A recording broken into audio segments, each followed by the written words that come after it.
அஸ்ஸலாமு அலைக்கும் வரஹ்மத்துல்லாஹி வரகாத்துஹு.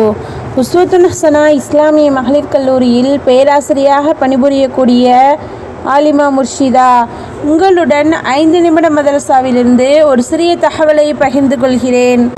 ஆரம்பமாக இஸ்லாமிய வரலாறு. பத்ர் யுத்தம்.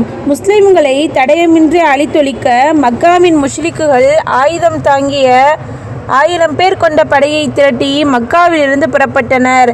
தகவல் அறிந்த அன்னலார் தமது தியாக செம்மல்களான சஹாபாக்களில் 313 நபர்களை மட்டும் அழைத்து கொண்டு மதினாவிலிருந்து புறப்பட்டார்கள். முஸ்லிம்களிடம் 70 ஒட்டகங்கள், 2 குதிரைகள், 8 வாள்கள் என சொற்ப ஆயுதங்களே இருந்தன. இது பத்ர் மைதானத்தில் சத்தியத்திற்கும் அசத்தியத்திற்கும் நடைபெறக்கூடிய முதல் யுத்தமாகும். முன்னதாக பத்ர் களத்தை அடைந்த முஷ்ரிக்குகள் தண்ணீர் ஊற்றுள்ள இடங்களாக பார்த்து ஆக்கிரமித்து கொண்டனர். ஆனால் முஸ்லிம்களுக்கு மணற்பாங்கான வறண்ட நிலைமை கிடைத்தது. இந்த இடத்தில் குளிக்கவோ உழு செய்யவோ ஏன் குடிக்க கூட தண்ணீர் இல்லை. அங்கு முகாமிட்டு முஸ்லிம்களின் அணிவரிசையை சரி செய்துவிட்டு தமது கூடாரத்தினுள் நுழைந்த அன்னலார் சஜிதாவில் விழுந்து இவ்வாறாக துவா செய்தார்கள். யா அல்லாஹ், இந்த சிறிய கூட்டத்தை இன்று நீ அழியவிட்டால் பிறகு இந்த மண்ணுலகில் உன்னை வணங்கிட ஒருவரும் இருக்க மாட்டார். இந்த துவாவின் பரக்கத்தால் அல்லாஹு தாலா மழையை பொழிவித்தான். அதனால் எல்லா தேவைகளும் நிறைவேறியது. போர்க்களமும் தோதாக ஆனது. இதன் காரணமாக முஸ்லிம்களுக்கு மாபெரும் வெற்றி கிடைத்தது. இந்த யுத்தத்தில் குறைஷியர் 70 பேர் கொல்லப்பட்டனர். மேலும் 70 பேர் சிறைப்பிடிக்கப்பட்டார்கள். முஸ்லிம்கள் தரப்பில் 14 பேர் ஷஹீதானார்கள். இரண்டாவதாக அல்லாஹ்வின் ஆற்றல்.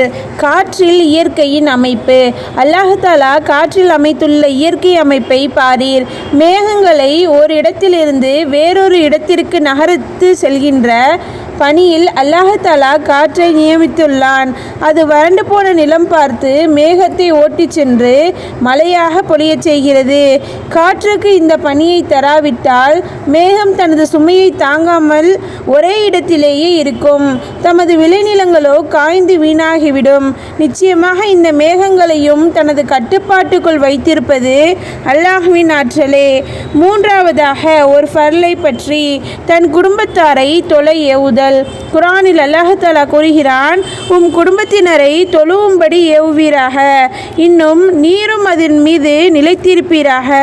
நாம் உம்மிடம் உணவு கேட்கவில்லை, ஆனால் உமக்கு உணவை நாமே கொடுக்கிறோம்.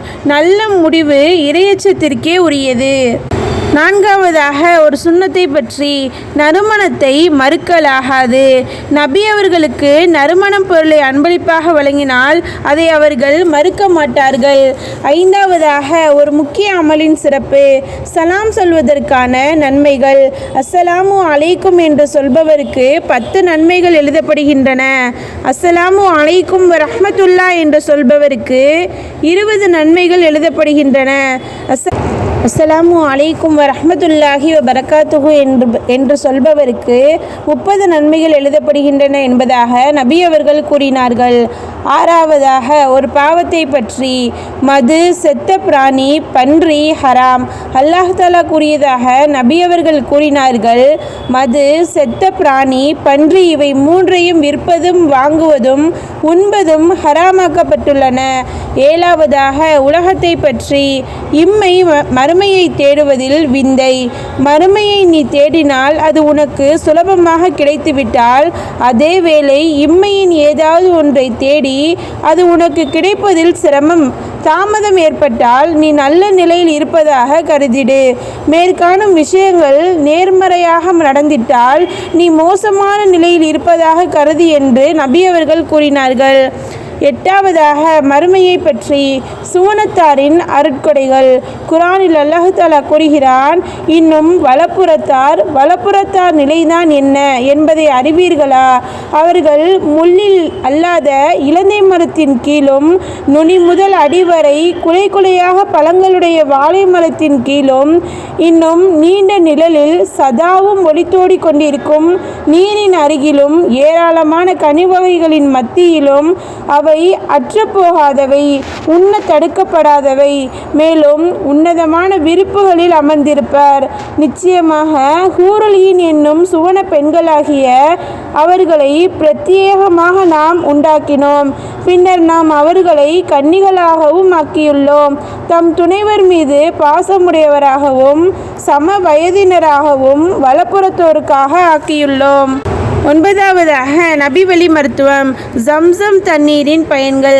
எந்த பயனை நினைத்து ஜம்சம் தண்ணீரை பருகுவீர்களோ அந்த பயனை கிடைக்கப் பெறுவீர்கள் என்று நபியவர்கள் கூறியதாக ஜாபிர் இப்னு அப்துல்லாஹ் ரலியல்லாஹு அன்ஹு அவர்கள் தெரிவித்துள்ளார்கள்.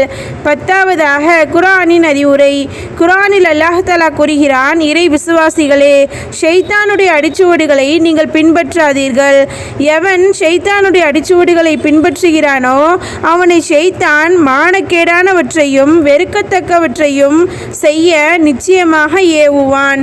அல்ஹம்துலில்லாஹ். அஸ்ஸலாமு அலைக்கும் வரஹ்மத்துல்லாஹி வபரகாத்துஹு.